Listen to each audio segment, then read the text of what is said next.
How you doing, everybody? It's Friday the 30th of April 2010.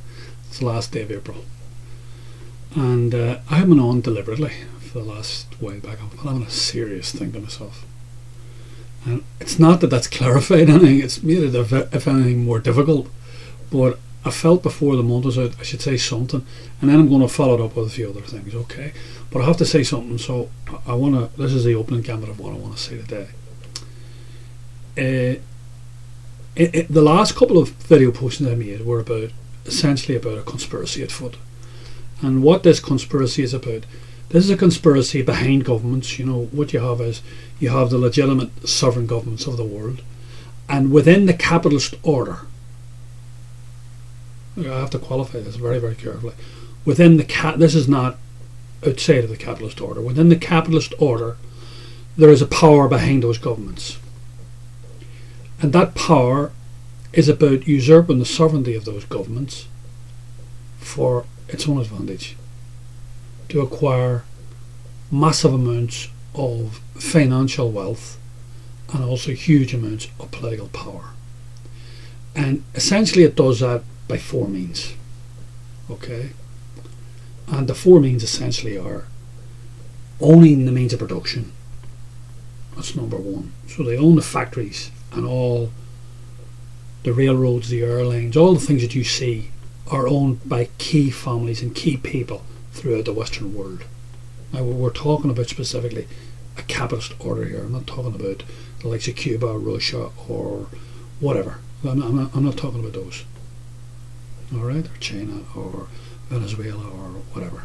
Okay, I'm not talking about those. I'm talking about specifically North America and Europe and a few other, Australia.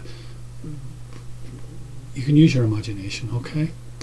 The first one is the means of production, and the next three things are fairly straightforward. They're the media, the church, and then the government. And the reason those four things go hand in hand is because at its core is the means of production, because that's the thing that generates the wealth. It and labour are the things that generate wealth. Alright, now you have to listen to what I'm saying. Money does not generate wealth. Capital does not generate wealth of its own volition. Alright? The only way it does that is through what we talked about before, debt slavery, or debt indebtedness. But that's a different thing. In a straight manufacturing upfront utilisation of capital, you need to own the means of production. You have to have control of the means of production. Alright? And when you do that, and you do that through this paper money, through the fiat currency, and through the digital currency that we have today, you do control it. Next thing, you have to have control of the people's minds through the media. You have to have control of their religious aspirations, because we live in a Western society where religion is plays a dominant role, social role. So you have to have control of it, and they do have control of it. And finally, you have to have not de jure control of governments, but de facto. They don't see you there. You're not there. You're not sitting at the cabinet table, but you're pulling the strings and you're telling those people what to do. So if you believe that, and if you believe that we're going slowly and inexorably towards a situation where the elite of the world will dominate those four things in the capitalist order, we must ask ourselves, is it demonstrably clear? Can you see it? Is it manifest in the outside world? And I had to have a think about how would it manifest itself, because it's quite a complex thing. But at its core is the acquisition of capital. That's not labour, capital. Because what has happened is the relationship between labour on one hand and capital on the other hand has been turned upside down. We've arrived at a situation where labour is totally and utterly expendable. We see that manifest through globalisation, and capital, money, is dominant, has the dominant relationship in the relationship between labour and capital. They used to have an equal relationship. It's no longer the case. Big corporations will not tolerate labour unions. They will not tolerate anything that stands in their way of gaining greater and greater amounts of the excess of capital.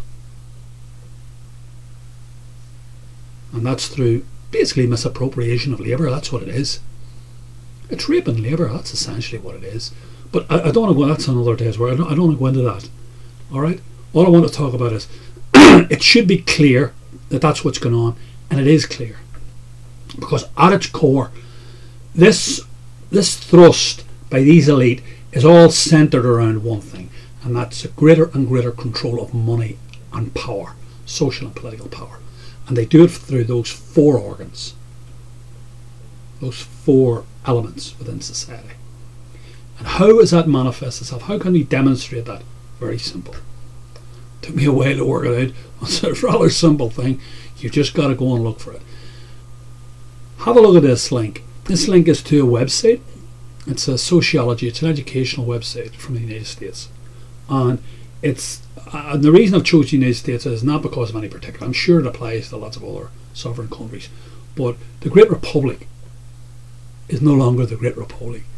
It's a place where people are being raped right, left, and I mean that financially. I mean that in a metaphor. I don't mean that physically. I mean that in a metaphorical sense.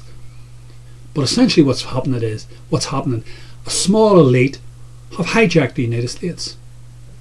And the proof of the pudding is that, have a look at this site. It tells you here, the site is headed up, by the way, the wealth of the United States in percentage terms. And who rules America, essentially. And it tells you when you go to the first pie chart, clearly, this is in 2007, by the way. When you add them together, the top 10% own 83% of the wealth. So what you have is you have the triangle, like I've discussed many times before, and the top 10% of that triangle own 83% of the total wealth of what's inside the triangle. You have to think about that. You have to really think about that. Just think about this one. Today, the GDP of America this year, in the middle of a bad recession, is going to be around $14 trillion.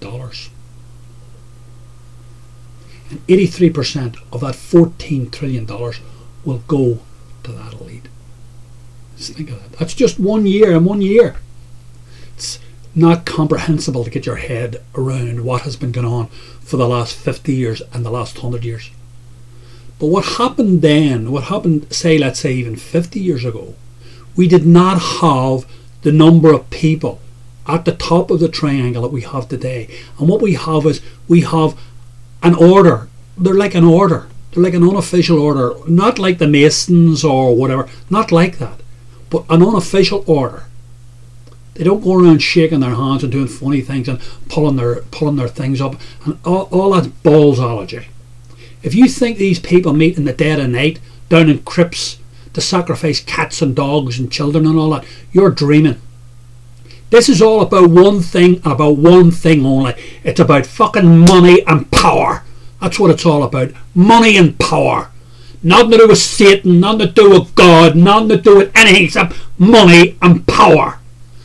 And they'll do anything to keep that money and power.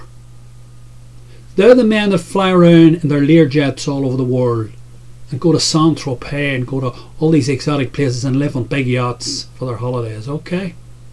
And they're all Mr. Wonderfuls until you cross them. Alright? And as I say, have a look at that. Have a look at that little site, and we discuss this more about the usurpation of labour and the iconisation of this paper stuff that we have, this fiat money, and the new money that's arrived on the block, the digital money. Talk more. It's an ongoing process, and it ain't going to stop until somebody says stop.